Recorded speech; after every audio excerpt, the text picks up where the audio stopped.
It was a quiet Tuesday afternoon at Maplewood Diner, the kind of cozy little spot where the scent of freshly brewed coffee seemed to wrap around you like a warm hug. The soft clinking of cutlery against porcelain filled the spaces between hushed conversations, blending into the gentle hum of life. For Amelia, this wasn't just a job, it was home. She had been working there for 5 years, long enough to memorize every regular's order down to the smallest details. She knew that Mr. Thompson always took his eggs over easy with exactly 3 shakes of pepper, and Mrs. Jenkins? Her toast had to be extra crispy but never burnt. Amelia wasn't just a waitress. She was part of the diner's heartbeat, a friendly face, a listener, a piece of the comfort people came back for. But lately, life had been tough. Bills piled up faster than tips. Her mother's medical expenses were relentless, and her younger brother was struggling with college applications while she tried to keep up with rent. The mornings always seemed to arrive too soon, and exhaustion weighed heavy on her shoulders. Still, every single day, she showed up, tied her faded apron around her waist, and greeted every customer with a warm smile. Why?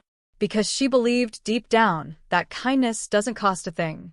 That day, something different happened. A scruffy-looking older man shuffled in.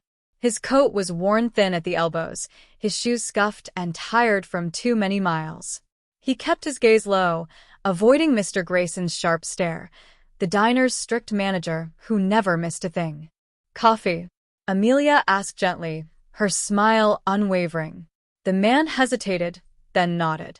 His fingers fumbled through his wallet, pulling out a handful of coins, nowhere near enough for even a small cup.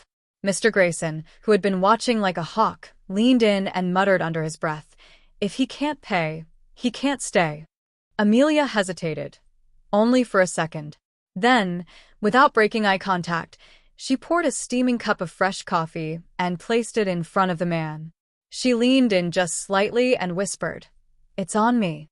The man's eyes widened, shocked, grateful. His fingers wrapped around the cup like it was the first warm thing he had held all day. "Thank you," he murmured, his voice barely above a whisper. Mr. Grayson's expression darkened. His jaw clenched. He had seen everything.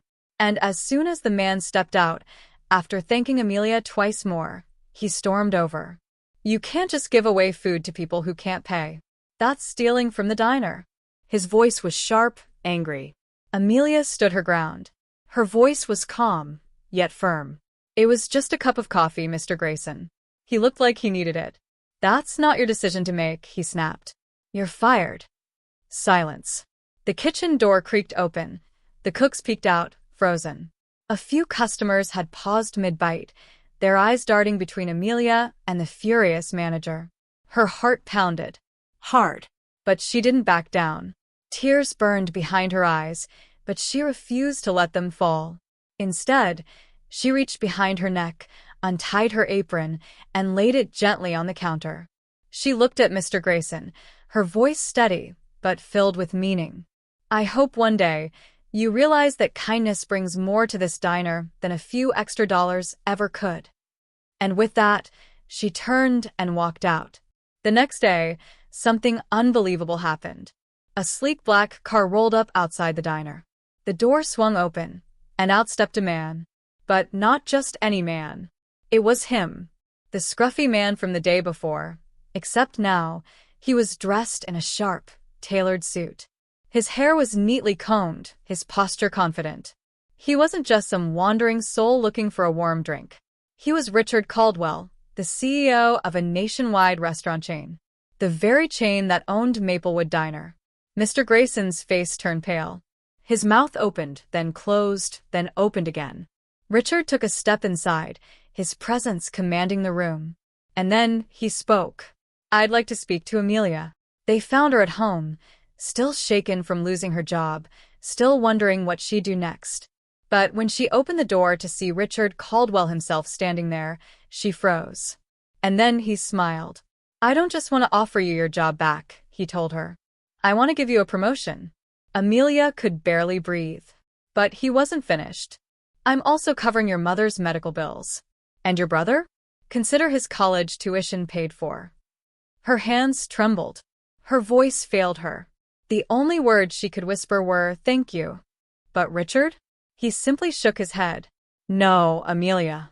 Thank you for reminding me what real service looks like."